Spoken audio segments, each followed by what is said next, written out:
মুখ্যমন্ত্রীর নির্দেশের পরেও উদাসীন পুরসভা, কেন বলছে এই কথাটা একটি ছবি আপনাদেরকে দেখাবো।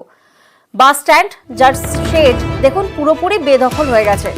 চন্দ্রকোনা পুরসভার 4 নম্বর ওয়ার্ডের বাস স্ট্যান্ডের ছবিটা একবার দেখুন।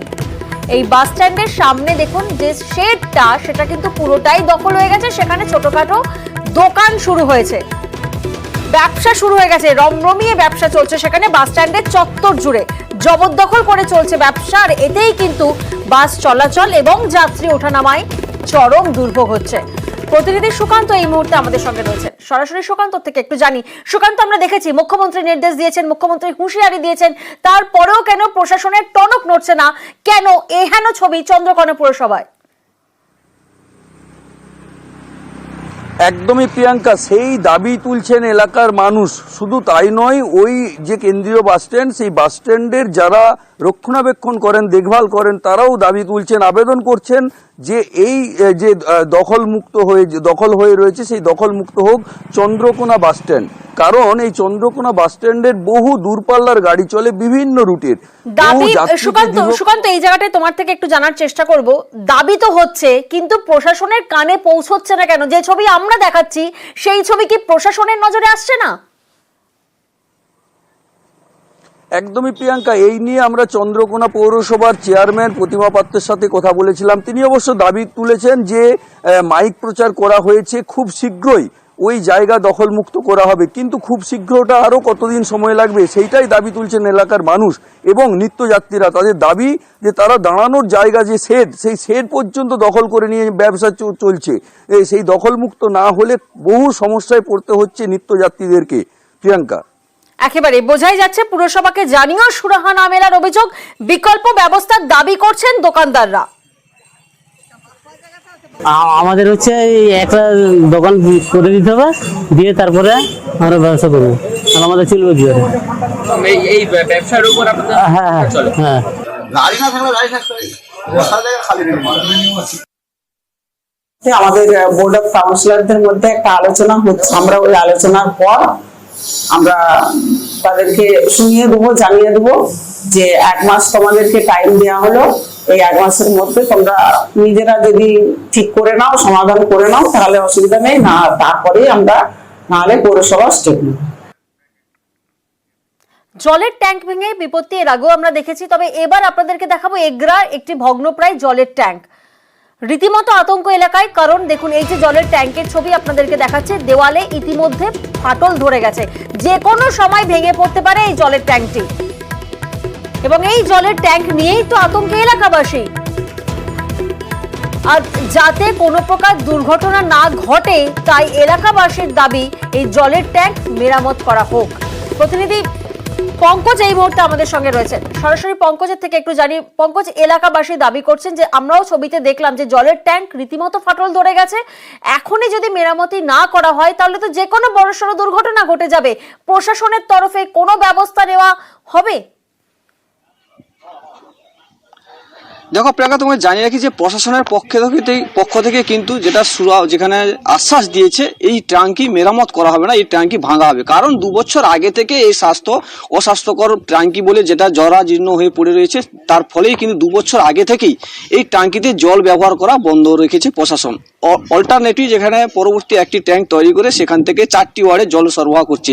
সেক্ষেত্রে তোমাকে জানিয়ে রাখি, পটাশপুর এবং এগরা যে রাজ্য সড়ক রয়েছে, সেই রাজ্য সড়কের কাছেই কিন্তু এই ট্যাঙ্কটি রয়েছে, যেখানে এগরা পৌরসভার আন্ডারে এই জল সরবরাহ করা হয়, যেখানে দীর্ঘ সরবরাহ করা বন্ধ রয়েছে।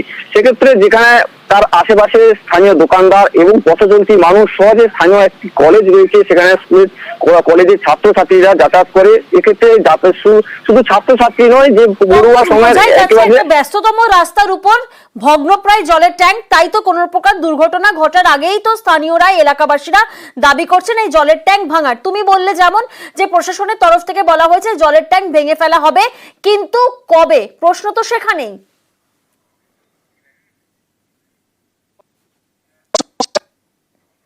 এই জলের ট্যাঙ্কি দিয়ে ভাঙার জন্য। সেক্ষেত্রে তারা আশ্বাস দিয়েছে ভেঙে ফেলার জন্য, কিন্তু কবে ভাঙা হবে এটাই প্রশ্ন। ঝিলছড়া দূরত্বে যেখানে এগলা পৌরসভা রয়েছে এবং তার কাছে কিন্তু এসডি অফিস প্রশাসনের একেবারে সেদিকে আমাদেরও নজর থাকবে, প্রয়োজনীয় ব্যবস্থা নেওয়ার আশ্বাস দিচ্ছেন পুরসভা। স্বপন কুমার নায়ক, এগরা পুরসভার পুরপ্রধান, কি বলছেন শোনাবো আপনাদের। ভাঙা ব্যাপারটা নিয়ে আমরা চিফ ইঞ্জিনিয়ারকে লিখেছি আমাদের এমডি ডিপার্টমেন্টে, ওটা পেয়েছি, কোটেশন করে দিলে আমরা ওটা ভেঙে দেব, তাড়াতাড়ি চেষ্টা করছি। আর এবার আপনাদের একটি জেটি ঘাটের ছবি দেখায়, যেখানে পলি জমে যাতায়াতে চরম ভোগান্তি। গোপালগঞ্জের মধুসূদনপুরে দুর্ভোগের শিকার সেখানকার গ্রামবাসীরা, কারণ নদী পারাপারের জন্য এই যে জেটি ঘাটের ছবি আপনারা দেখছেন, এটি একমাত্র জেটি ঘাট, আর তার অবস্থাও একেবারে ভয়াবহ। দেখুন স্কুল পড়ুয়ারা যাচ্ছে প্রাণের ঝুঁকি নিয়ে, কিভাবে নদী পারাপার হচ্ছে, স্কুলে যেতে কিভাবে তাদের প্রাণের ঝুঁকি নিয়ে নদী পারাপার হতে হচ্ছে, কারণ জেটি ঘাট সেখানে পলি জমে গেছে, আর পলি জমেই কিন্তু যাতায়াতে এরকম ভোগান্তি। আর এই যে দুর্ভোগের ছবি আপনারা দেখছেন, সেটা কিন্তু আরো খারাপ হয় ভাটার সময়। প্রতিনিধি অর্পণ এই মুহূর্তে আমাদের সঙ্গে রয়েছেন, অর্পণের থেকে একটু জানি। অর্পণ, জেটি সংস্কারের দাবি এলাকাবাসীর, কেন দাবি সেটাও আমরা ছবিতে দেখলাম। প্রাণের ঝুঁকি নিয়ে পড়ুয়ারা স্কুলে যাচ্ছেন, প্রশাসনের তরফ থেকে কোনো পদক্ষেপ, কোনো ব্যবস্থা? দেখো, প্রশাসনের তরফ থেকে জানানো হয়েছে, এলাকার বিধায়ক গণেশচন্দ্র মণ্ডল তিনি জানিয়েছেন যে শুধু শানকিজাহানের এই গোপালগঞ্জের এই জেটি না, একাধিক জেটির অবস্থা সত্যিই শোচনীয়। কারণ এখানে দীর্ঘদিন বাম আমলে বামেদের সব যারা দায়িত্বে ছিলেন তারা এই সমস্ত জেটিঘাটের দিকে নজর দেননি, তাই সময় কিছুটা হলেও তাদেরকে লাগছে এবং তারা দ্রুততার সঙ্গে চেষ্টা করছেন এই সমস্ত জেটি সংস্কারের জন্য। এবং এই সংস্কারের জন্য তারা বলছেন যে বর্ষার শুরুতেই তারা জেটি সংস্কারের কাজ শুরু করেছেন, আগামী দিনে এই সব সমস্যা আর থাকবে না। সত্যি এই গোপালগঞ্জে আসতে গেলে শানকিজাহানের যে 14 থেকে 15,000 মানুষ রয়েছেন, তাদের কিভাবে তারা দুর্ভোগের শিকার হন ছবিতে সেটা স্পষ্ট। কারণ বাঁশের যে পাটাতন তৈরি করা হয়েছে, সেই বাঁশের পাটাতনে কিন্তু উঠে এই ফেরিতে বা নৌকাতে ওঠার কার্যত অসম্ভব, কারণ বৃষ্টির সময় এই পাটাতন সম্পূর্ণ পিচ্ছল থাকে, সেই কারণে কিন্তু বিভিন্ন সময় এলাকাবাসীর আরো দুর্ভোগ বাড়ে। বলতে এই যে ভাটা হলে যে এই নদীর অবস্থাটা থাকে, তো আমাদের ওই পারে যাওয়া সম্ভব হয় না। তো যখন ভাটা থাকে তো স্কুলে ঠিকভাবে পৌঁছানো সম্ভব হয় না। তো কাঠের ব্রিজ বা কতদিনই বা চলতে পারে, এই কাঠের ব্রিজ এখন অবস্থা এতটাই খারাপ যে এখন যদি যাই, এখন এই অবস্থা যে একবার যদি পা পড়ে তো কেটে যাওয়া ছাড়া আর কোনো উপায় নেই, তো ইনফেকশন হয়ে যেতে পারে।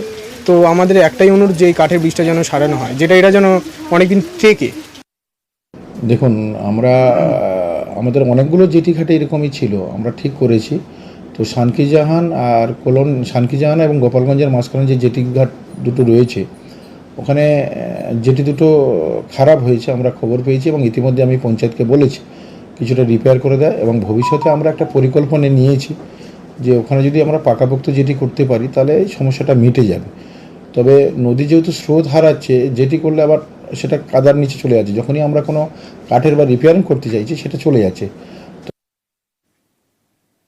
সমুদ্রে নিখোঁজ মৎস্যজীবীদের উদ্ধার করা হয়েছে। মাঝ সমুদ্রে উল্টে যায় নৌকা এবং সমুদ্রে তলিয়ে যান 6 মৎস্যজীবী। দীর্ঘক্ষণের চেষ্টায় 6 জনকে উদ্ধার করা সম্ভব হয়েছে। যে ছবি আপনাদেরকে দেখাচ্ছি, মাঝ সমুদ্রে নৌকা উল্টে যায় এবং সেখানে 6 জন মৎস্যজীবী আটকে যায় এবং সেই নিখোঁজ মৎস্যজীবীদের উদ্ধার করা হয়েছে সমুদ্র থেকে। দীর্ঘক্ষণের চেষ্টায় 6 জনকে উদ্ধার করা সম্ভব হয়েছে।